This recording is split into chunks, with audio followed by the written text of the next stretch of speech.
at 10.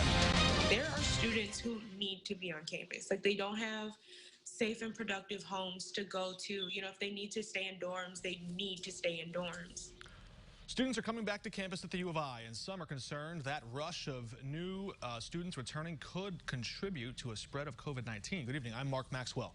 The second semester at the University of Illinois starts tomorrow, and the U of I planning now to include a blend of in-person and virtual classes. They're also asking students to limit their travel outside of essential activities. But after this first weekend back, and students back in town, some are concerned there could be an increase in COVID-19 on campus with them. WCIA3's Jared Farmer in our newsroom live tonight. Jared, you've spoken to several students and have a feel for the lay of the land there. What's it going to look like? Mark, most students expect that there will be some increase just because there will be more people on campus. But what really has some students concerned is just how fast COVID can spread. Last semester, it only took a few weeks for the U of I to reach 2,000 coronavirus cases. Some students worry that if the new strain of COVID-19 reaches campus before the vaccine does, they could see a similar spike. On social media, many students expressed frustration after someone posted a picture of a waiting line at Red Lion that stretched around the block.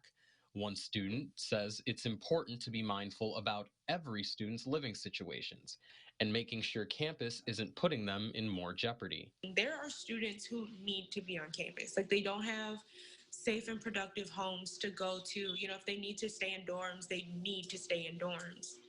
And that's who this is like really going to impact negatively, because if they close everything down, those are the students who are really getting like the crappy end of the stick. Scott Cochran, the owner of the Red Lion and other bars on campus, declined to comment about how Red Lion is handling Tier 1 restrictions. One student says she recently caught the virus after holding a small gathering of her own. She says taking personal responsibility is imperative. I definitely always thought if you consistently just test negative the other day, then you're probably fine. But I feel like now I need to put a better rule. You have to get 2 to 3 tests over a week, and then you really can't do anything else except go to grocery stores or something. And then maybe I'll see you. Another student who got the virus despite following the school's guidelines is also saying it's not worth the risk because it puts other students such as her at risk too. I took all the precautions possible, wearing the mask, social distancing, getting tested regularly, being in my home, still got it. And the experience of just being in complete solitude and then fearing for my roommate's safety was just not worth it at all. Students are still required to test at least twice a week.